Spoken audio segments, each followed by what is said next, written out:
Part 3. The Sine Laws on the Straight Counting Line. In Parts 1 and 2, we showed that these sine laws can be demonstrated in any given circle. We also showed that the straight counting line to infinity is indistinguishable from an indefinitely great circle.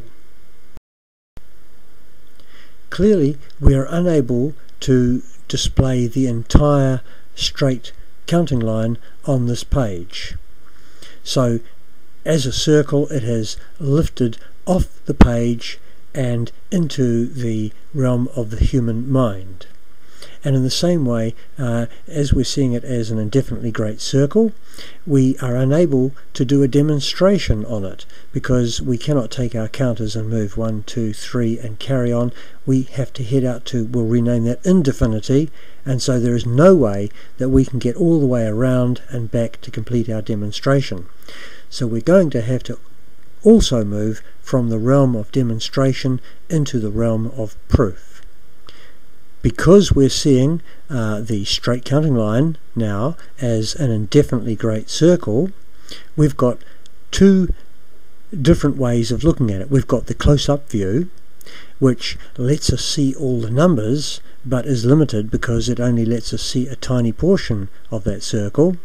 And then there's the far-away view, which lets us see the entire circle, but is limited because we cannot put any of the numbers in, because otherwise that would tell us how big the circle is. And we can't do that because it's got to be of indefinite size. We'll be using this circular representation in order to do our, well, really their quasi-demonstration proofs of the sine laws. We'll skip the first sine law, which is really easy, and move straight on to sine law number 2, positive times negative equals negative. For example, we want to prove that plus 2 times negative 3 equals negative 6 on the indefinitely great circle, which is the straight counting line. There's our value for negative 3, and that's not drawn to scale, of course, completely not in scale, just so we can see it.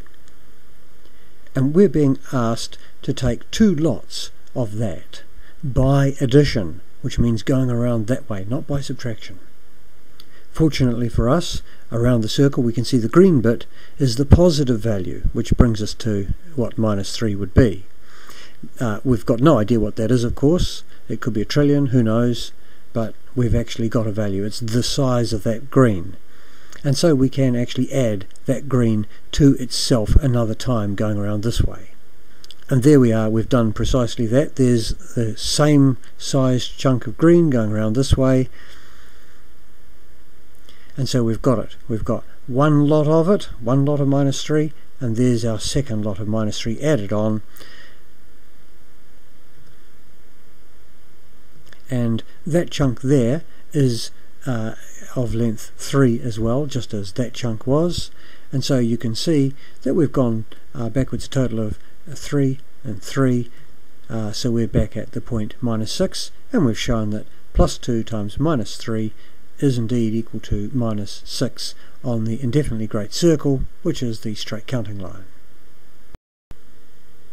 Before commencing with the other two sine laws, we just want to show that once around times anything equals 0 in any circle.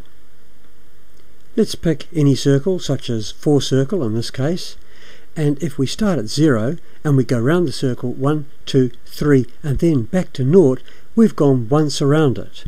And so we can indicate that by putting a 1 in the 0, and that's all that symbol means, once around the circle, and it doesn't matter what circle it is, any circle.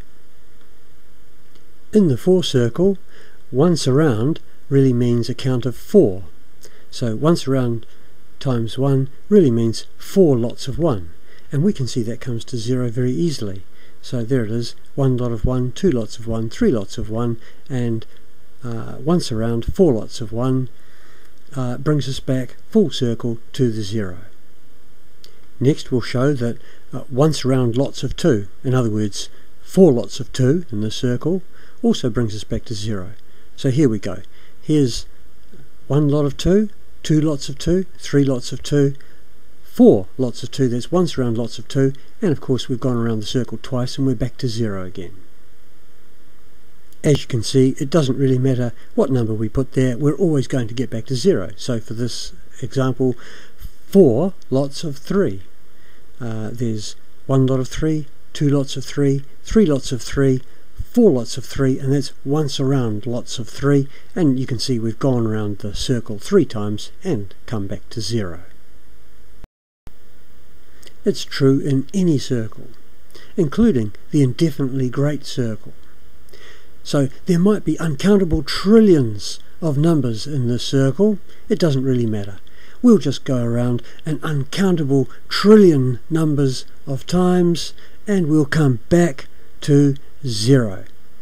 So even on the indefinitely great circle, once around lots of anything equals 0, and we'll be using that in just a second.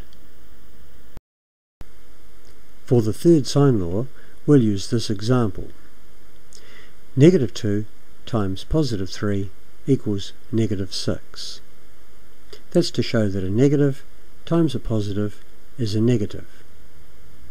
The problem with this sum is that it means negative 2 lots of positive 3. And that leaves us with the question, well, what does that mean? Once again, we'll treat the straight counting line as a small portion of an indefinitely great circle, which we've drawn here. And so the point negative 2 is found by starting at 0 and stepping backwards 2 places. And of course that's not drawn to scale. Because we're dealing with a circle here, we can also reach this point negative 2 in the positive direction. Starting from 0, we go around that way to reach that point. The problem is that we don't know how big that value is. It could be 1 trillion, it could be 10 trillion. We just don't know. And because of that, we can't work out this sum. However, we do have a strategy. Let's suppose, for argument's sake, that this was in fact 1 trillion. Then this sum means 1 trillion lots of positive 3. So let's go down here and look at a very close sum to it. Let's add 2 more on, 1 trillion and 1, 1 trillion and 2.